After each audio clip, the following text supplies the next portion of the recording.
everybody, Sarah here at the Big Blue House Homestead. It's that time for me to start making sweet potato slips.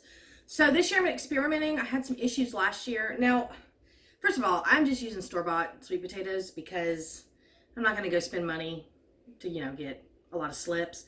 They're quite expensive for me. So instead I just do them from store-bought, but I do the organic brand just in case. So yeah, just find organic sweet potatoes either in the grocery store or at your local market. And yeah, you can grow slips from those. So that's what we're going to try today. But we're going to experiment because last year I had some trouble. I tried to do them in the jars and it didn't work. Like none of them sprouted. So then I took them out the jars and threw them in dirt, and I was able to get quite a few slips to start on those. And then those I planted in containers and I got a nice little harvest. It was enough for Thanksgiving and Christmas, but I want to grow a lot more this year. So I actually have 2 big bags of sweet potatoes. And I'm going to set up 3 different ways to actually start slips. So I'm going to position the camera so you guys can see what I'm doing, and we're going to talk sweet potatoes for a few minutes. Okay, so my pile of sweet potatoes and the 3 different ways that I'm doing it. I've got a wide mouth mason jar. This works best, especially if you don't have very thin potatoes and you use like a really fat one.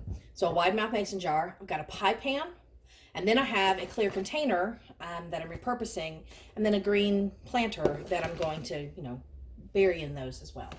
But you need to know how to plant your sweet potatoes. When you're looking at any sweet potato, there's going to be a pointier end. Any of them is going to have a pointier end. It's kind of hard to tell on some of them, but you'll be able to see which end is more pointy. Obviously that one. But you can also look and you can tell where it was torn from the actual vine itself. There's going to be stuff showing where it was removed from the vine. So what we're doing is we're going to take the pointy end or the vined end and put it downward into all of our stuff, except for the dirt. We're doing something totally different with those. So I'm going to take my mason jar and I'm just going to put some toothpicks in my sweet potatoes. And this is real simple. You're just going to set it into your jar and fill it with water.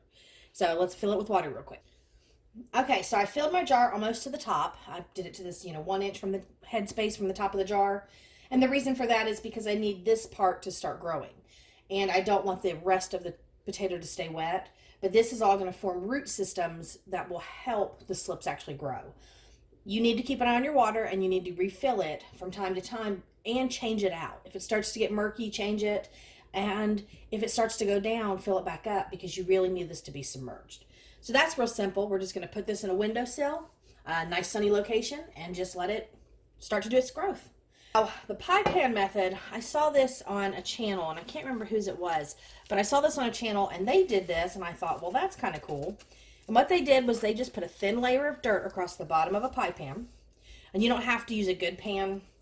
You can, just buy an aluminum pan if you wanted to, but you want to do a thin layer of dirt across the bottom and go ahead and moisten this.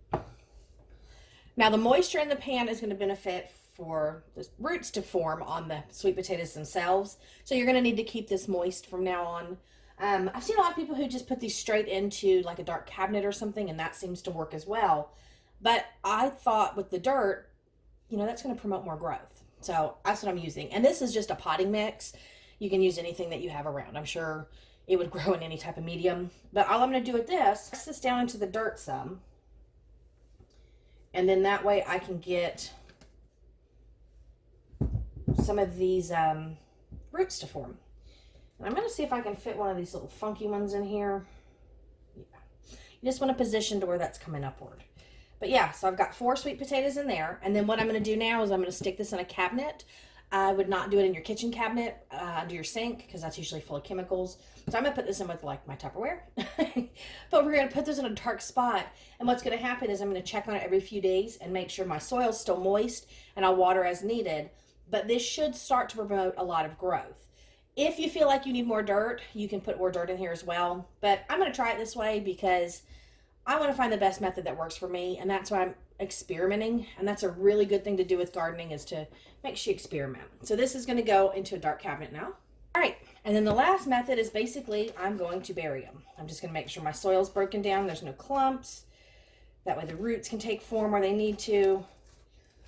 Kind of push my soil up along the edges a little bit. And we are going to take and lay in a bunch of these sweet potatoes. I've got different sizes here, so I'm trying to do what I can to like fit as many as I can in here. Look at that. That puzzle was complete. So I've gotten all these in here. And then I'm just going to top this with more soil and basically completely bury these as if I'm going to be, growing them in the ground. And what this is supposed to do is it's supposed to actually like help set roots quicker. When I did this last year after I tried sprouting them, it worked really, really fast. But you want to make sure you get a nice, good, at least about an inch of dirt across the top of the sweet potatoes themselves, half an inch to an inch. If it's real thin, when you go to water, it's just going to wash it off. But yeah, I'm just going to cover this up really, really nicely.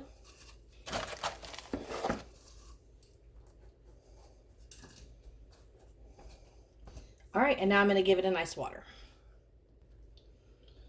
All right, so I'm going to go ahead and water, but as I'm watering, I'm going to see if there's any exposure for the actual sweet potatoes underneath. Now, this is going to take a couple weeks to do. Now is a good time, especially if your season isn't until like April. Mine's mid-April.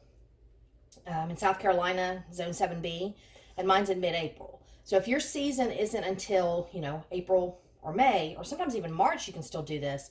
You can start sweet potato slips at home. And then you'll be able to get some sweet potatoes into your garden. So I've got this really nice and moist. It seems like a lot of water, but you're going to need that because you want to get it all the way down and around. And you can kind of see where it's going to the bottom already. And that's what I'm looking for. And then I'm just going to go back because it's wet, and I'm just going to really compact this around a little bit just to make sure that that soil fills in all those little spots. So now that we've got this done, we're just going to wait. So come back in a few weeks and I will do an update and we will see which sweet potato does better. Thank you guys for stopping by, and I will see you in the next one. Bye.